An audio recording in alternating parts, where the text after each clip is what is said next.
ਹਾਂਜੀ ਤੁਸੀਂ ਸਾਰੇ ਮੇਰੇ ਅੰਦਰ ਦੀ ਇੱਕ ਅੱਛਾਈ ਤੇ 4 ਬੁਰਾਈਆਂ ਮੈਨੂੰ ਦੱਸ ਦਿਓ। ਮੈਂ ਉਹਨਾਂ ਬੁਰਾਈਆਂ ਨੂੰ ਸੁਧਾਰਨਾ ਚਾਹੁੰਦਾ ਹਾਂ। ਤੁਸੀਂ ਕਿਵੇਂ ਸਾਰੇ ਮੇਰੇ ਤੋਂ ਦੂਰ ਹੋਏ?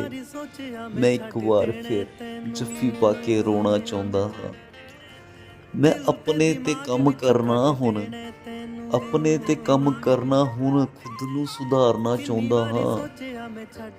ਮੈਂ ਕੋਈ ਜ਼ਿਆਦਾ ਖਾਸ ਨਹੀਂ ਬਣਨਾ, ਬਸ ਇੱਕ ਅੱਛਾ ਇਨਸਾਨ ਬਣ ਕੇ ਜਿਉਣਾ ਚਾਹੁੰਦਾ ਹਾਂ। ਅੱਛਾ ਇਨਸਾਨ ਬਣ ਕੇ ਜਿਉਣਾ ਚਾਹੁੰਦਾ ਹਾਂ।